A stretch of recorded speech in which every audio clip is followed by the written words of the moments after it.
इतना मजबूत व्यक्ति जो सत्ता जाने पर एक सेकंड को हिल तक नहीं रहा है, जिसको सत्ता का लोभ है ही नहीं, जब उसकी पत्नी उसको नहीं मिल रही है तो भावनाओं में बहकर पक्षियों से, हिरणों से, भंवरों से पूछ रहे हैं कि क्या तुमने सीता को देखा है। और फिर थोड़ी देर बाद पता लगता है जटायु से कि दुनिया के सबसे ताकतवर राजा ने उसका अपहरण किया है। वो राजा जिसको भगवान शिव का वरदान हासिल है, वो राजा जिसका बेटा मेघनाद इंद्र को हरा चुका है, उस राजा ने इनकी पत्नी का अपहरण किया है और ये जंगल में है। वनवास के नियम के तहत अयोध्या की सेना को भी नहीं बुला सकते। उस राजा से समुद्र पार करके लड़ना है, बिना सेना के लड़ना है, और नहीं लड़ेंगे तो बहुत दर्द होना। हमेशा दूसरे के पर्सपेक्टिव से भी सोच के देखिए कि उसको ऐसा क्यों करना पड़ा। क्या पता कोई मजबूरी हो, कभी कभी होती है। मैं बुद्ध की मजबूरी सोच के परेशान होता हूँ कई बार, और फिर मैं सोचता हूँ कि काश यशोधरा जैसा व्यक्तित्व तो सबका होता। 29 साल की उम्र के आसपास ऐसा हुआ कि उन्होंने एक मृत व्यक्ति को देख लिया, एक बूढ़े को देखा, एक भिखारी को देखा, एक बीमार को देखा, व्यर्थ हो गए और उनका मन हुआ घर छोड़ दूं, ज्ञान की खोज में चला जाऊं। यशोधरा बहुत परेशान है भाई, पति चला गया है, बच्चे का पिता चला गया, मजाक छोड़ना। राजा परेशान है कि उनका उत्तराधिकारी चला गया है। यशोधरा इतनी परेशान है, बहुत लंबे समय तक छंद आते रहते हैं कि वो कितनी बेचैन है, कितनी परेशान है। लेकिन यशोधरा की सबसे बड़ी परेशानी इस बात से नहीं कि बुद्ध चले गए, इस बात से है कि बिना बताए चले गए। मैं जानता हूं कि आपकी उम्र में आसान नहीं होता, आपको रात रात भर सपने आएंगे, बेचैनी होगी, करवटें बदलते रहे सारी रात हम, आपकी कसम, आपकी कसम, ये सब ड्रामा होता है। ये फिल्मी गीत है, मुझे गीत कविता इतना याद है कि मुझे हर बात में वही दिमाग में आता है, मैं क्या करूं। ये होता है आपकी उम्र में, पर वो भी एक फेज है। अगर ये फेज नहीं जिया तो भी क्या जीवन जिया। कभी कभी बेचैनी भी तो होनी चाहिए, वरना जिंदगी में मजा क्या है।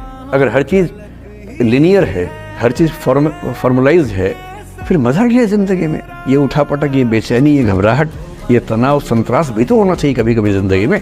सक्सेस का मतलब वो नहीं है जो दूसरों की निगाह में है। आप IAS बने, जज बने, बहुत पावरफुल आदमी, दूसरे लोग सलाम ठोकते हैं, ये सक्सेस नहीं है। आप खुद अंदर से कितने खुश हैं, ये असली सक्सेस है। वरना बड़ी बड़ी नौकरी करने वाले रोज घुटते हैं अंदर ही अंदर, ऐसे भी लोग हैं। छोटी सी नौकरी करने वाले, खेती करने वाले एकदम मस्त रहते हैं, ऐसे भी लोग हैं। और जीवन का अंतिम उद्देश्य, अल्टीमेट पर्पस है खुश रहना, बाकी सब बेकार की बातें हैं। इग्नोर करने की कला विकसित कर लीजिए। देखिए, इस जिंदगी में इतने तनाव है, पहले बहुत तनाव है। तनावों को आमंत्रित मत कीजिए। इतने मोर्चे पहले खुले हैं और मोर्चे मत खोलिए अपनी तरफ से। तैयारी पे फोकस कीजिए, जो जरूरी है जिंदगी में वो सब करते रहिए। अनावश्यक युद्ध मत लड़िए और अपनी इमोशनल स्ट्रेंथ को बचा के रखना है। वो तभी होगा जब आप बहुत सारी चीजों को इग्नोर कर सकें। कोई आपका मजाक बना रहा है, क्लास में किसी ने कुछ बोल दिया, लड़ना नहीं है, इग्नोर करना है। ध्यान रखना है, आप जो भी रास्ता चुनेंगे उसमें सफल होने से ज्यादा संभावना विफल होने की है। इसलिए तैयारी करते हुए इस चीज की भी तैयारी करनी है कि नहीं हुआ तो क्या होगा। और मैं बच्चों को बार बार कहता हूं, जिंदगी बहुत बड़ी है, नौकरी जिंदगी का एक छोटा सा हिस्सा है। मिले बढ़िया, ना मिले भाड़ में जाए, एकदम भाड़ में जाए। मैंने खूब देखा है, IAS IPS बनने के बाद भी कुछ लोग आत्महत्या कर लेते हैं, दुख से, तनाव से, परेशानी से।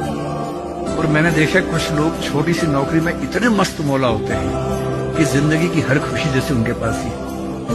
अंत में खुश रहना है तो उसके लिए कोई एक नौकरी जरूर छोड़ना है, मिलेगी तो बढ़िया है, ना मिले तो भाड़ में जाएंगे। में सब चीजें पहले से तय हैं। आप अपनी इच्छा से पत्ता भी नहीं हिला सकते। अब मेरे कहने के बाद आप जो ऐसे ऐसे कर रहे हैं, ये भी आप नहीं कर रहे हैं, ये भी कोई करवा रहा है आपसे। Everything, including your smile, is not because of you. आप तय नहीं करते हैं,